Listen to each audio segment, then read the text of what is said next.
Now let us try to write these sentences using the relative pronouns ki or ka. So are you ready to write it along with me? So let us read the first sentence.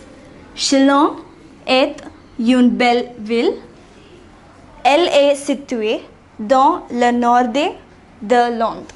So you have to just see which is repeated here. Now Shillong is a beautiful city. Belle ville, beautiful city. It is situated in the northeast of India. So L'Inde is India. So now how will we join these two sentences? Try saying it in English. We will say Shillong is a beautiful city which is situated in the northeast of India.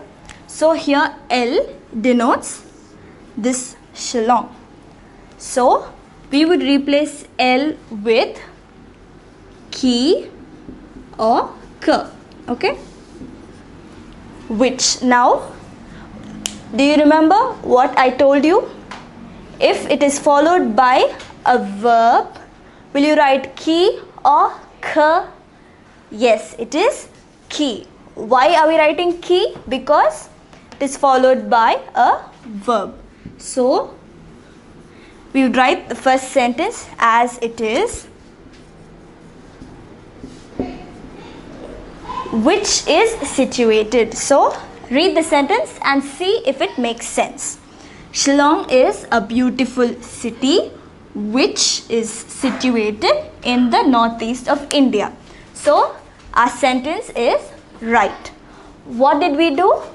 We saw which is the word that is repeated. Which word should be replaced? It is replaced either with ki or ka. If it is followed by a verb, we would write ki. If it is followed by a subject pronoun, we would write ka. So shall we try to do the next sentence? The next sentence is Tu as acheté un roman français. Tu as voulu lire ce roman. Now, what is the word that is repeated? First, what is the meaning of this sentence? You have bought a French novel. You wanted to read this novel. So the word that is repeated is roman. See, it is repeated. It is there twice. So you bought a French novel which you wanted to read, right? So instead of this word, we are going to write ki or ka here. Okay, now it is followed by a subject pronoun. So when it is followed by a subject pronoun, what would be the word? It is ka. So how will you rewrite this sentence? You would write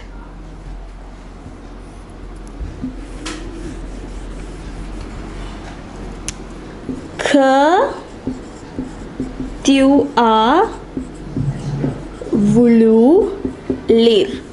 You should leave out the word that is repeated. Ce roman is not written. Instead of that, we write the word que. So you bought a French novel which you wanted to read. So what did we do? We saw the word that was repeated.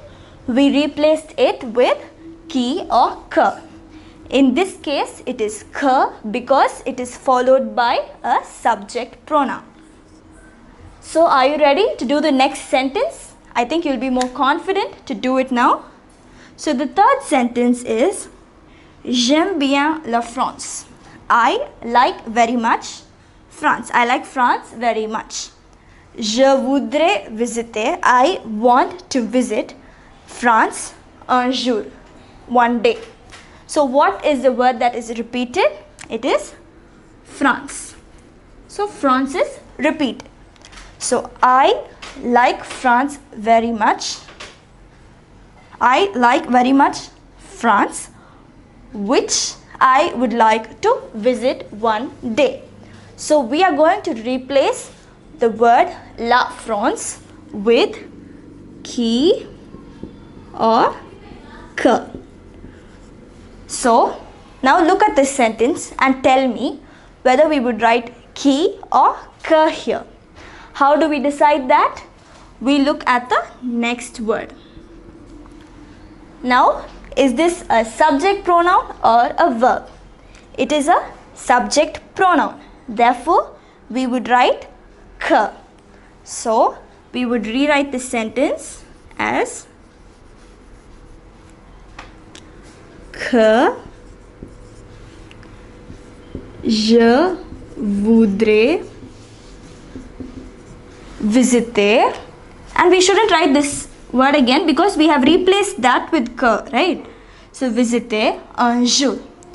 I like very much France, which I would like to visit one day. So you shouldn't forget to complete your sentence. The only thing you are replacing is the word that is repeated. So except France, the rest of the sentence remains the same. You just have to add qui or que.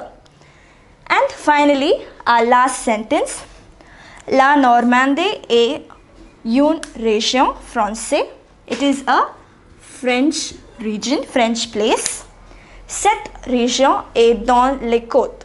This region. So now tell me, what is the word that is repeated here? It is région. So this is the word that is repeated. So this region. We are going to replace this with qui or que. Right? So now tell me, look at the sentence and tell me whether we will write qui or que. It is followed by, yes, it is followed by a verb. Therefore we write qui. So we replace this with qui. And you have to complete the sentence as it is.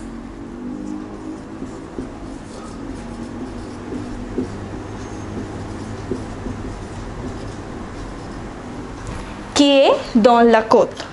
La Normandie est une région française. You will remove the full stop. It is a French place which is on the coast. So this is a very simple exercise. It's just two words that we are going to fill, two relative pronouns, qui or que. Qui and que both mean who or which or that. We will first see which word is repeated in the two sentences, and we would write the first sentence as it is, and in the second sentence we would replace the repeated word with qui or que. And now if the word is followed by a verb, you would write qui. If it is followed by a subject pronoun, we would replace it with que. So I hope you have understood the use of the relative pronouns qui and que. It's a very simple exercise and I hope you have understood it.